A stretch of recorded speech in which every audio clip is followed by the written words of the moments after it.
Bandeko ba bolingo boza na kati ya masolo ya Jonas na kati ya episode oyo ya masolo ya Jonas naza na intervenant.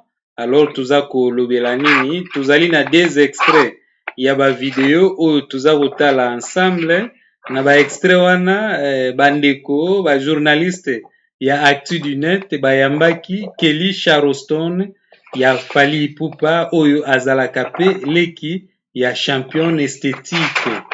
Voilà. Alors kuna sikoyo likambo nini eleki kuna donc Jean-Pierre Kilombo asalaki analyse par rapport ya Ferregola ba propos oyo alobaki concernant Fere, ba propos oyo alobaki concernant Fally Ipupa, esali sikoyo ke Kelly Charleston aye pour à défendre Fally Ipupa, aza ami et donc frère ya champion esthétique oyo aleka na quartier latin.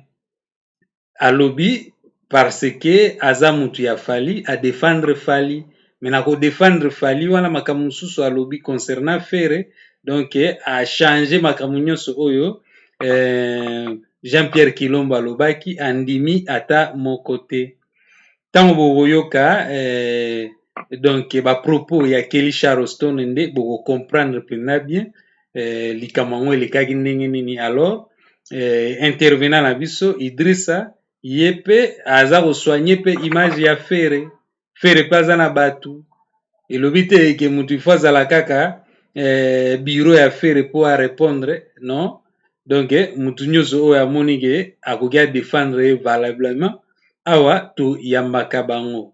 Alors mama Raissa Pindi officiel ye alakisaka ba mama congolaise ndenge ya kolamba ba recette na biso, aza wana boluka ye sur YouTube, lien na ye eza na se ya video na ngai. Alors mwa mbote vite fait intervenant na biso monsieur Idrissa, pesa ba internaute mwa mbote ya rapide comme ça to landa ba propos ya Actu du Net quoi, ba propos ya Kelly Charleston. Oh, merci beaucoup de Jonas, na pesi mbote pe na pesi internaute notre mbote ici Kabazali. En tout cas, merci. Point fort que voilà, point fort à faire et point fort à Fally, Jean-Paul avait explication, faire voix nae Aroiko s'adapter à n'importe quel musicien, donc à la 100% star. Donc voilà, à forcer voilà, on a facilité, même si on a dans n'importe quelle musique dans le monde, à s'adapter. Fally, il a plus intelligence, na belle voix, il y a une organisation de sala grandeur. Donc, à point fort, on a bango, après ça, qui est-ce que vous êtes d'accord ou pas? Ok. La première des choses, déjà, na olingana mega ko faire comprendre Jean-Paul Léo Moboy. Dans sa fixation, vous m'assuriez. Maintenant, on répondre juste pour nous faire plaisir na ba warrior. Parce que, dans le épisode, on a plus de 4000 messages, bah, comme elle. Donc, il a fallu quand même que bah, warrior, donc, on c'est toute une armée. Donc, il faut juste un mot général na bango, na orienté bango. Dans le épisode, il y a moi, déjà pour y que, Fally Ipupa na Ferregola différence na bango déjà en termes artistiques, tout la différence à nini déjà nan y a identité. L'artiste Ferregola est présenté comme un artiste chanteur et interprète. Fally Ipupa est présenté comme un artiste musicien, chanteur, compositeur et interprète. Nan déjà ba option artistique. Fallait avoir largement au-dessus naï. Parce que fallait avoir la guitare, à composer un nzembo, à interpréter un nzembo ango, yemoko. Ba preuve est ça déjà wana. Parce que banzemo mususo tali banzemo neti ba wamanitou ba guitare et beta na kati, fallait beta na ba instrumentiste na biso, fallait beta banzemo neti ba vouloir sans pouvoir, abeta ba suite live, abeta banzemo neti ba catafalque na ba vie na biso, Rico Star, abeta banzemo neti ba abeta banzemo ebele. Donc, Fally a connu comme ça la carrière en tant qu'un artiste guitariste rythmique dans le groupe Moko Boy. Ce que Ferré ne pourra jamais faire. Donc, ce balobi que Binomi Balé, à partir de l'élo, mon âme a évolué yé Moko. Faire attirer musique, Fally abando beta, de mon abagrio bazalara, akobando sala ba album ka yé na guitare na. Il y a beaucoup d'artistes dans le monde qui évoluent en moi. Déjà en termes d'options artistiques, Fally a largement libosonné. Fally, c'est un artiste complet qui chante, qui danse, qui compose, qui arrange, qui joue la guitare. Mais faire Aza Skondeni, Aza Neti, joueur moi monopied. Donc à gauche, Aza latéral gauche. Ce bobo qui est dans latéral droite, carrière Koufi. Voilà, alors Ferré, donc,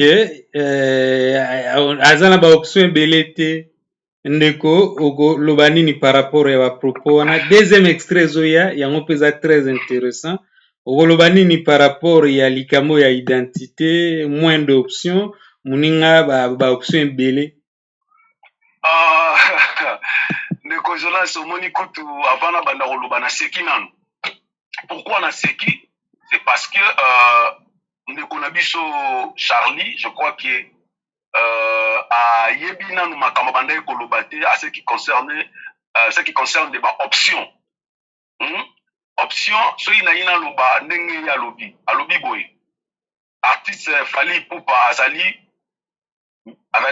musicien, chanteur, compositeur. Je crois que déjà Maramba Lobi a sa raison et on lobango. Si qu'on peut n'en Ferré, ngana oloba a sa raison ko loba yangote parce que makambo ya lingi ko loba ayebi yangote. Soki to lobi lelo na faire comprendre lelo ko mo afana kota na businde ko loba makambo na rina loba lelo. En réalité, ba instrumentiste nde bazali ba musicien. Bato ba betaka ba guitare, ba betaka ba drum, ba synthétiseur, ba mbonda, ba ngonde ba musicien. Siko na kati wana, na faire comprendre ba tuto mokili, ba comprendre loko moko. Tant to solo ba chanteur, musicien, eli koloba nini? Mutu o azali ko accompagner bato bazali ko beta ba instrument yango to benga bango ba chanteur musicien. On comprend le père. Soki yé alingi koloba na biso ke Ferré azali lokola joueur oyo asa kaka lokolo moko. Soki babwaki bale na droite akoka kobeta te carrière ekufi. Mais Aza Lokuta, pourquoi est-ce qu'il s'est peut-être dans Aza Lokuta, mais vrai, à Kosi Bato. Ça, c'est du mensonge. Pourquoi on ça, Makambu ya Lolengi wana? D'abord, il faut comprendre le Romoko. Na stratégie, il y a musique qui est là, il ne faut pas tomber Malukuta. Na ba option à musique qui est là, c'est tout à l'heure entre Fally na Ferré. Techniquement, artistiquement, tout le monde a montré une potentialité, avec une option et belé à développer, puis à la qui s'en a battu se faire rigola. Ferré n'est pas compositeur. Papa, tous à la série. Ce que Ferré a sa compositeur, et là, on dit qui s'habille au Yali qu'on pouvait que Ferré n'est pas un compositeur. Parce que Fally Adali, artiste, musicien, compositeur. Na retourne à Moutuna. Ce qui Fally Adali, artiste, compositeur, musicien, compositeur, n'a pas Fally Abana qui nous lukanini. Parce que Banzembo Oyo et ça la carrière ya Fally Bakome la ya Munyoso. Vous avez un père. Ouais. Banzembo Oyo Fally Ayemba et ça la Fally. Et ça Banzembo Oyo Bakome la e. Donc, Eli Kolobanini. Fally a connu Kozala compositeur, tout comme peut faire à Kozala compositeur. N'a pas prouvé un mot. Pour Fally Banzembo Bele Bakome la efficace. Nsembo ya liputa mutakoma yango efficace. Nsembo ya kokoko o toka na histoire lelo quand frère na biso Musaka alobaka bango nde bakomi la e. Osolanda.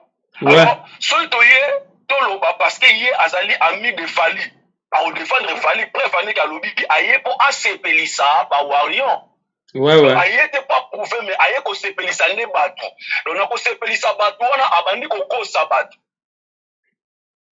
vous comprenez oui abandi ko kosa batu makambo bandeko Jean-Marie alobaki aza na raison parce que le nom appelle cet exemple mon il y a lobby parce que Jean-Pierre Kilombo Jean-Pierre Kilombo alobaki aza na raison il y a lobby faire azali artiste moko limité pe makambo yo aotikala kosala yango te mais archi faux. Comment tu peux venir à la télé pour que osala lokola okomi nzambe ya koyeba makambo mutu akoki kosala yango jamais na vie na ye eza déjà lokuta bref aneke na opesa ye information faire abetaka na du faire ajoara guitare basse donc soki toke nango bongo faut comprendre que faire aussi aza musicien et en plus na webisa ye Michael Jackson a composé ata nzembo moko te na vie na ye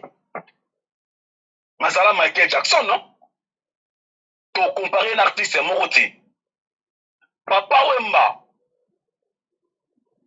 asa Papa Wemba oyo azala lelo abeta guitare te ozo comprendre ko Jonas ouais abeta guitare te alors pour babenga mutu musicien ezo dépendre kaka te faut abeta guitare parce que déjà bazali ba accompagnateur bato bazo accompagner ba musicien bato bazali ko jouer ba guitare ba drum bani bango bazali ko accompagner bango c'est pour cela le tobenga bango chanteur musicien.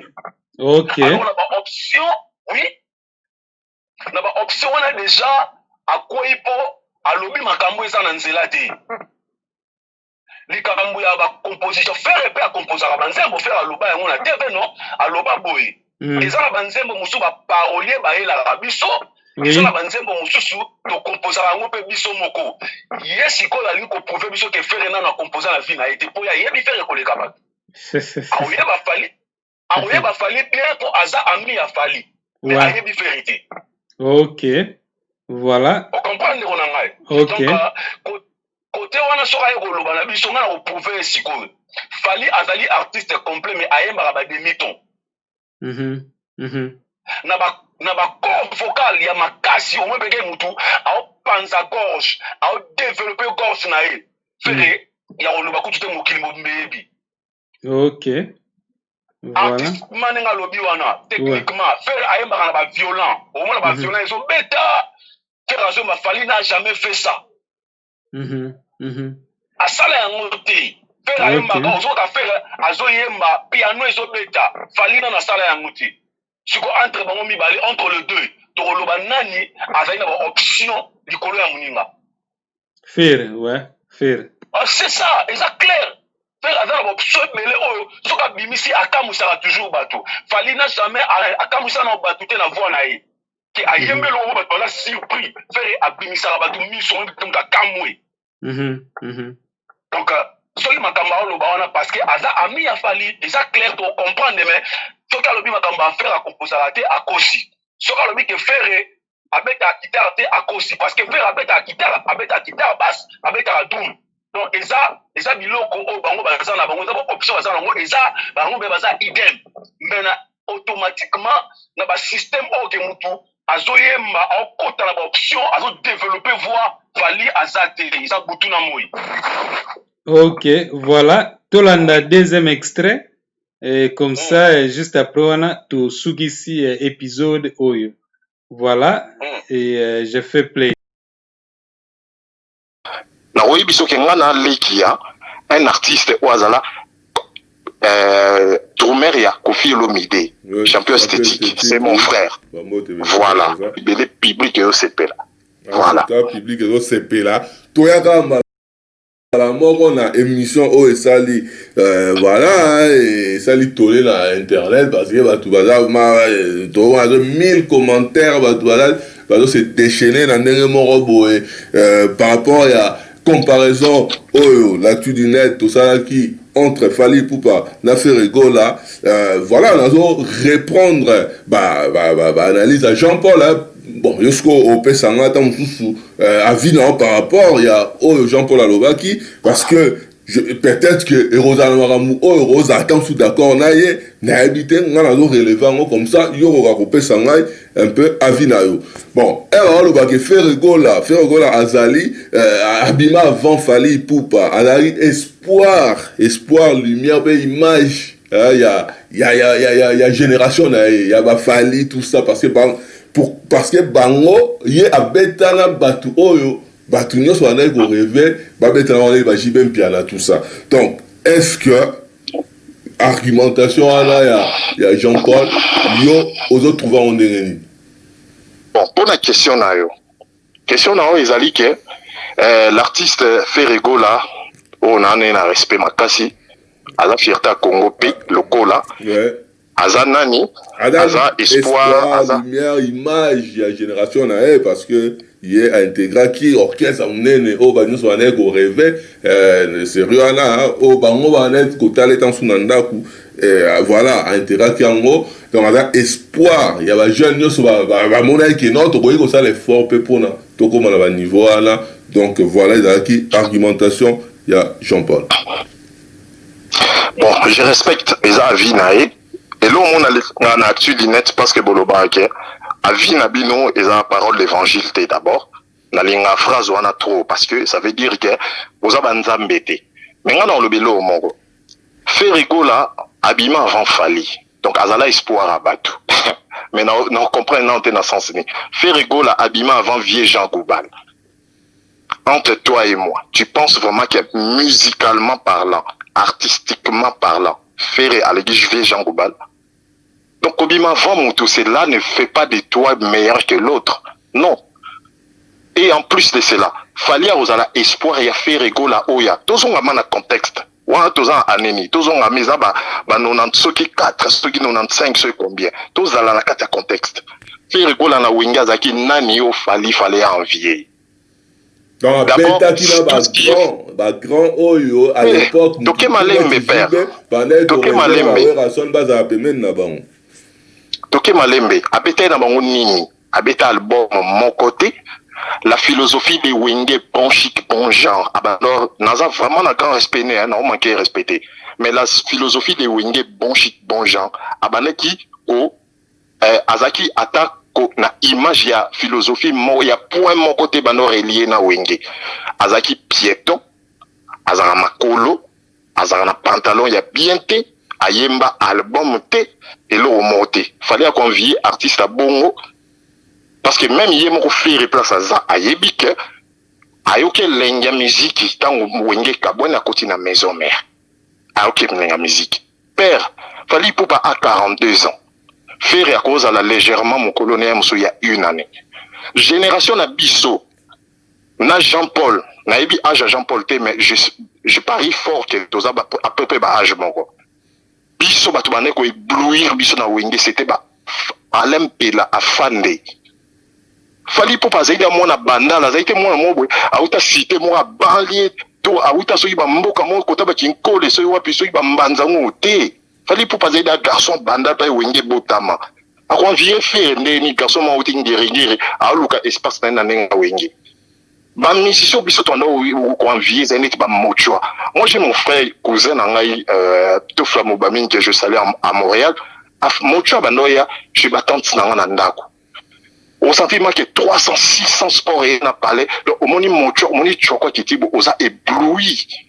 Un artiste qui te parle bien azo refléter BCBG bon genre. Fallait hausala na continue. Mais ils allaient tu le lot, bah tout bazo rêver, baza.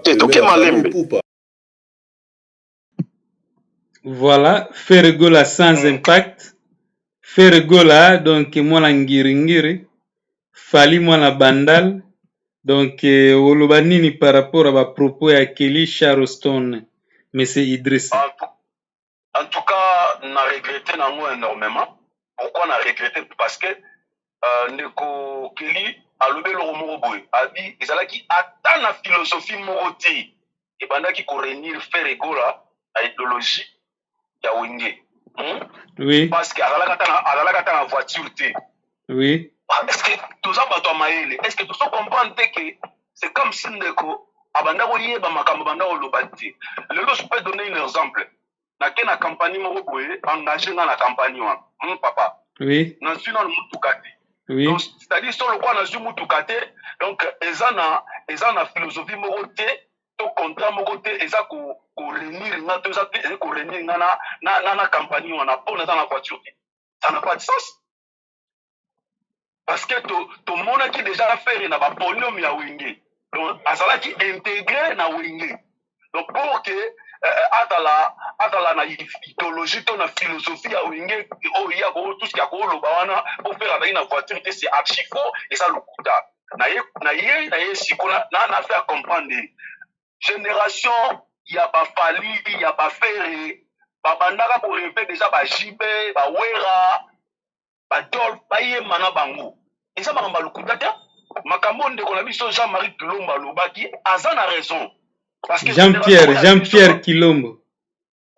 Kilombo ya makambo alobaki aza na raison parce que génération ya basérie 7 batu tout wana baorêve bayema na wenge alors tant père a intégré wenge groupe wenge BCBG 4x4 batu tout wana bandako rêve elingi koloba te ke po orêve mutu po atambola na voiture mais abandaki korêve par rapport ya structure ya idéologie oyo ndeko fere ayebaki na korejoindre ezalaki wenge et ça c'était pas facile jeune moka awuti na yo na commune na yo okoti mbamu wenge parce que rêve ya bapali batutu ezalaki wenge alors soki sikoyo alinga mpe aprouve biso ayesa biso au contraire ya makambo azoba biso ya kibandalungwa alors tosombi sikoyo bandalungwa ekontribua na nini na carrière ya fali oyo azoba babanlie mutu boka ota soki bakota bakingi wana azokritike bakota bakinkole bakota bamboka kuna papa aza serie te ndeko na biso wana parce que bato basala fali eza bana bandal te nzembo aliputa mutu akomeli yango tigasi mwana ngaba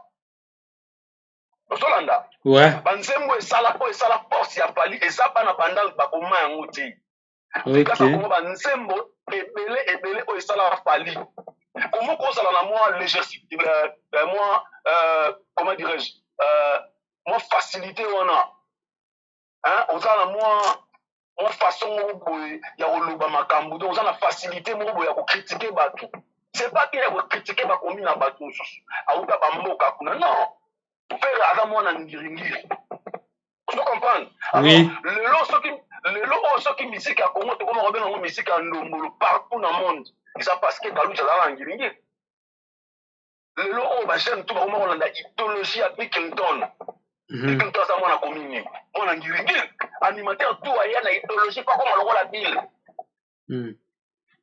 alors soki yali koloba na biso ke parce que bana bandal soki ne abimisa na bandal na makambo wana parce que tokoma omona ndenge makambo ekoma soki bayebisi bino vérité ozuki bana bandal boye nango liboso ozo comprendre vérité wana ya koloba na bato keno bauta bamboka oh papa ayebi te ke est-ce que jibe na wera bafe na biso bauta wapi c'est ça mboka fe na biso bokulu auta wapi mboka fe na biso kester auta wapi mboka papa lelo bato baodirige vila pisa baodirige Congo c'est des villageois non ouais alors il y a une apesi biso sous différence moko alobi parce que pere soki abima liboso ya bato est ce que aleki jean kubal papa boni boye ko toza sérieux non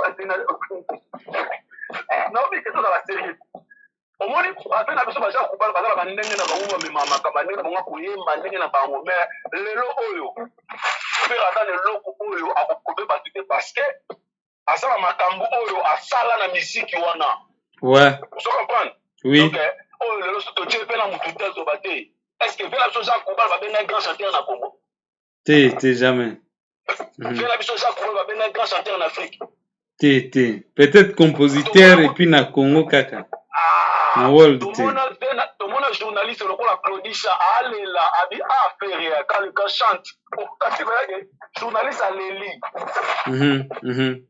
toza na mwa respect wana pere aza mutu oyo bato fo tozala motema malamu ya kotémoigne babien na ye mosala na ye lelo tokomi komona yango mutu tu aolingaka soka ye abanda kokritike fere na mwa façon moko ezaka pour ke aluka kodimine ye mais lelo na kata na ke na mo eloko moko boye parce que oyo lelo baoloba lelo baobosana ouais omoni idéologie ya pere mpona bakisa omoni idéologie ya pere idéologie ya pere eza vraie idéologie ok so oke na bamboka lokola bamboka lokola ba Centre Africa Afrique du Sud tobenga na français babetaka house music ok obi house music babeta yango pourquoi mpo bagarde identité na bango partout bakozala oreconnaître bango na misiki wana ouais mpe balonaka misisa atya asili succès me bandobeta histoire na ye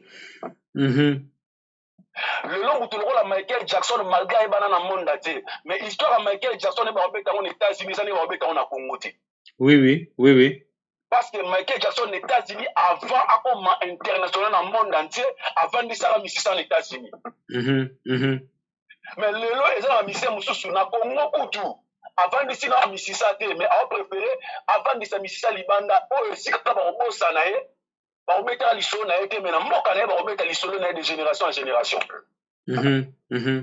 eza bamisiki ya baimpression bato bazoyela biso lelo fere aza na idéologie oyo asala lelo soki otangi fere na Fali na Congo naza na respect ya Fali parce que asalaka misiki na ye bien mais soki ozwi fere lelo na Fali botambusa bamiko baladere omonake na niveau ya koyemba na niveau ya batalent omonake bakokani te fere aleki Fali ok na peso épreuve moko indice moko mpo na meka nanga clôturer makambo na oloba émission moko basalaka ya Nana Boduka Nana Boduka alaka na plateau Kiana alaka na plateau musicien affaire oyo nana longa utaka maison mère nani atakoma mission ezala komone nani basala émission batia micro téléphone ouvert papote nayebi te so émission ezala matadien bazala na matadien ok téléphone ouvert bato babenga bavote entre Fali et Fere kie mutu nini azali meilleur chanteur mutu nini asala baevre danse mutu nini asali nzengo adanse nayebisi yo azali vivant bato na oloba bakufi te boluka matadien Nana Boduka koloba te parce que azali mwasi ya masa ya Fali Fere abima Fere bato bavota église Fali c'était 7 ok na oloba oui donc tomona ke Fere na Congo déjà na misisa sikoyo azoluka abimisa yango monde entier donc c'est-à-dire faut tozala na respect ya bato wana tu tondima mosala baosala mais toyaka na bacritique te na TV tobimisa Fali c'est comme si Fali aza un demi-dieu lui ayebi nyonso en plus lelo Fali aya na faux système ya na misiki ya Congo ok oyebi yango eza nini eza nini système mutu moko aya na système kaka ke ye nde fo azalaka danse ye nde ayebi nyonso ye nde abetaka gitare ye nde ayembaka danse ye nde na Instagram aza na bato ebele ye nde na YouTube nyonso kaka ye nde azwaka batrophée ye papa mutu yango mutu andenge nini wana ebonso eza ya solo mais papa osaka mutu te yo kaka nde mutu okanga bafota bien yo nde kaka oyebani na bato nyonso yo nde kaka mutu ovoyageaka mais papa eza babiloko oyo bato nde bayaka na ngo nakoyebi eloko mo ndeko Jonas oyebi ke babandaka histoire ya Fere na mutu me na makolo te ok babandaka histoire ya Fere nini mpo badimine Fere babetaka kaka